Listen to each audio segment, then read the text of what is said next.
ఈరోజు ఉమ్మడి ఆంధ్రప్రదేశ్ మాజీ ముఖ్యమంత్రి డాక్టర్ వైఎస్ రాజశేఖర్ రెడ్డి గారి జయంతి. 1949 జూలై 8న ఆయన జన్మించారు. ఉమ్మడి రాష్ట్ర రాజకీయాల్లో చెరగని ముద్ర వేసుకున్నటువంటి నాయకుడు ఆయన. చివరికి ఆయన మరణం కూడా ఒక విచారకరం. ఆయన రెండోసారి ముఖ్యమంత్రిగా గెలిచి బాధ్యతలు చేపట్టి ఒక పబ్లిక్ ప్రోగ్రాంకి వెళుతూ, రచ్చబండ కార్యక్రమానికి వెళుతూ ఆయన నలమల అడవుల దగ్గర, పావురాల గుట్ట దగ్గర హెలికాప్టర్ ప్రమాదానికి గురై చనిపోయారు. ప్రమాదానికి గురై మనం చనిపోయారని మనం అనుకుంటాం, కానీ ఆయన మరణం విషయంలో కొన్ని అనుమానాలని ఆ రోజుల్లో జగన్మోహన్ రెడ్డి కుటుంబం అండ్ వాళ్ళ మీడియా క్రియేట్ చేశాయి. ఆ రోజుల్లో వాళ్ళు క్రియేట్ చేసిన అనుమానం ఏంటి అంటే, రిలయన్స్ వాళ్ళు చంద్రబాబు, సోనియా గాంధీ కలిసి కుట్ర చేసి రాజశేఖర్ రెడ్డిని ఏదో చేశారు, అది ప్రమాదం కాదు, ప్రమాదం వెనకాల కుట్ర ఉంది అని ఆ రోజుల్లో పెద్ద ఎత్తున ప్రచారం చేశారు. ఆ ప్రచారాన్ని నమ్మినటువంటి రాజశేఖర్ రెడ్డి గారి అభిమానులు అండ్ జగన్మోహన్ రెడ్డి గారి అనుచరులు రిలయన్స్ ఆస్తుల మీద దాడులు కూడా చేశారు.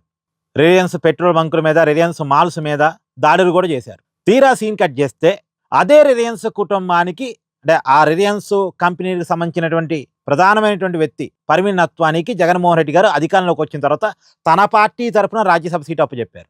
వైఎస్ఆర్ కాంగ్రెస్ పార్టీ తరఫున రాజ్యసభ సీటు ఇచ్చారు. నిజానికి పర్వీన్ నత్వానికి తెలుగు రాజకీయాలకి, పర్వీన్ నత్వానికి వైఎస్ఆర్ కాంగ్రెస్ పార్టీకి ఎలాంటి సంబంధం లేదు. మరి ఎందుకు ఇచ్చారు?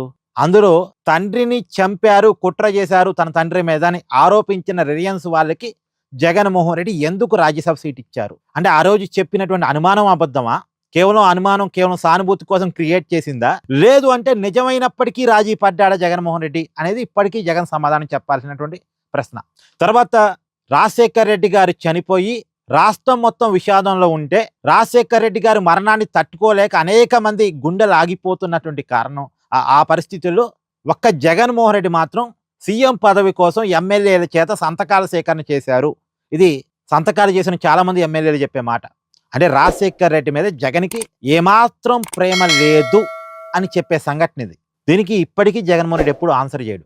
ఇవాళ వైఎస్ఆర్ జయంతి కార్యక్రమాన్ని నిర్వహిస్తున్న జగన్ దీనికి సమాధానం చెప్పి తీరాలి. ఇంకొక మాట కూడా, అంటే వైఎస్ఆర్ పేరుని జగన్మోహన్ రెడ్డి ఎంత వాడుకున్నాడు అంటే, ఇప్పుడు శివకుమార్ అనేటువంటి ఒక వ్యక్తి వైఎస్ఆర్సీపీ పార్టీ పెట్టుకున్నాడు. ఇది జగన్ది కాదు, ఈ పార్టీ శివకుమార్ అనే ఒక వ్యక్తిది. అతను పెట్టుకున్న పార్టీ పేరు యువజన శ్రామిక రైతు కాంగ్రెస్ పార్టీ. కాదు, దీంట్లో వైఎస్ఆర్ అనే పేరు ఉంది కదా.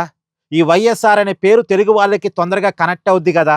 ఈ వైఎస్ఆర్ అనే పేరుతో తెలుగు వాళ్ళందరికీ ఒక బాండింగ్ ఉంది కదా, తెలుగు వాళ్ళంతా అభిమానిస్తారు కదా అని చెప్పేసి శివకుమార్ పార్టీలో వైఎస్ఆర్ ఉంది కాబట్టి ఈ పార్టీని జగన్ గారు టేక్ ఓవర్ చేశారు. రాజశేఖర రెడ్డి గారు ఆశయాన్ని ఏమన్నా కొనసాగించారా అంటే, దీంట్లో ఒక విషయాన్ని కీలకంగా చెప్పుకోవాలి.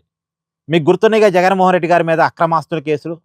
ఆ అక్రమాస్తుల కేసులో తనను తాను సేవ్ చేసుకోవడం కోసం, అంటే రాజశేఖర్ రెడ్డి గారు అధికారంలో ఉన్నప్పుడు జగన్మోహన్ రెడ్డి గారు తండ్రి అధికారాన్ని అడ్డం పెట్టుకుని సంపాదించాడు అనే కేసులు నిజానికి. కానీ జగన్ గారి వాదన ఏంటి?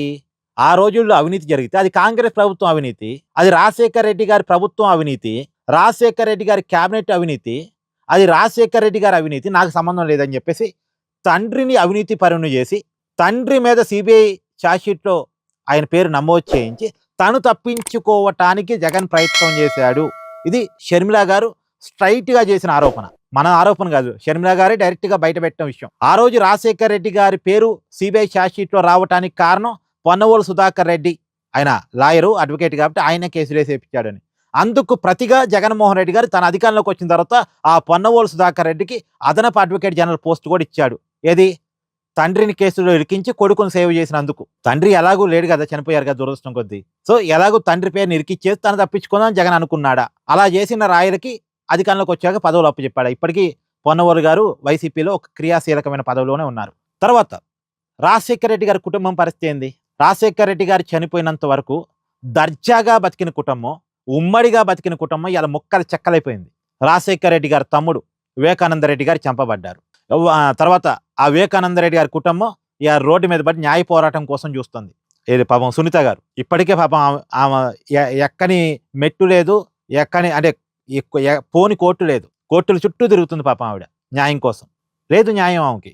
ఆ కుటుంబం అలా అయిపోయింది. తర్వాత వైఎస్ విజయమ్మ గారు, ఆమె కొడుకు బాధితురాలుగా కోర్టు చుట్టూ తిరుగుతున్నారు, ఎన్సీఎల్టీ చుట్టూ తిరుగుతున్నారు.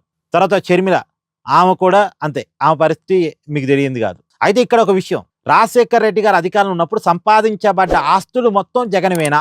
జగన్ కావు అంటే విజయమ్మ. రాజశేఖర్ రెడ్డి గారి తర్వాత ఆ కుటుంబానికి పెద్ద ఆవిడ ఆమెగా, అవి ఉమ్మడి ఆస్తులు అంటది. ఆస్తులు మొత్తం నాయే అంటాడు జగన్. ఇప్పుడు అవినీతి ఏమో రాజశేఖర రెడ్డిదట, అవినీతి వల్ల వచ్చిన ఆస్తులేమో జగన్ అట. ఇది చూడండి ఎంత విచిత్రమో. అవినీతినేమో తండ్రి మీదకి నెట్టేశాడు జగను, ఆస్తులేమో తను అనుభవిస్తున్నాడు. ఇది ప్రధానంగా షర్మిల చేస్తున్నటువంటి ఆరోపణ. అవినీతి వల్ల వచ్చిన ఆస్తులు మొత్తం జగన్ అట, అవినీతి ముద్ర మాత్రం రాజశేఖర రెడ్డి గారికట. ఇది అంటే రాజశేఖర రెడ్డి గారు బతుకుంటే ఈ పరిస్థితి ఆ కుటుంబంలో ఉండుండేదా? రాజశేఖర రెడ్డి గారు చనిపోయిన తర్వాత ఆ కుటుంబంలో జరిగిన విషాదం, తర్వాత చాలా విషాదాలు జరిగాయండి. మొత్తానికి ఇది రాజశేఖర రెడ్డి గారి గురించి చెప్పుకోవాలన్నప్పుడు ఈ ప్రశ్నలకి ఖచ్చితంగా సమాధానం వచ్చి తీరాలి. రిలయన్స్ వాళ్ళకి ఎందుకు రాజ్యసభ ఇవ్వాల్సి వచ్చింది? తెలుగు రాజకీయాలతో సంబంధం లేని వ్యక్తికి, వైఎస్ఆర్ కాంగ్రెస్ పార్టీతో సంబంధం లేని వ్యక్తికి ఎందుకు ఇవ్వాల్సి వచ్చింది? దీనన్నిటికీ సమాధానం రావాలి. వస్తా. ఇక్కడ మీ అభిప్రాయాన్ని కామెంట్ చేయండి. Please do like, share and subscribe this channel.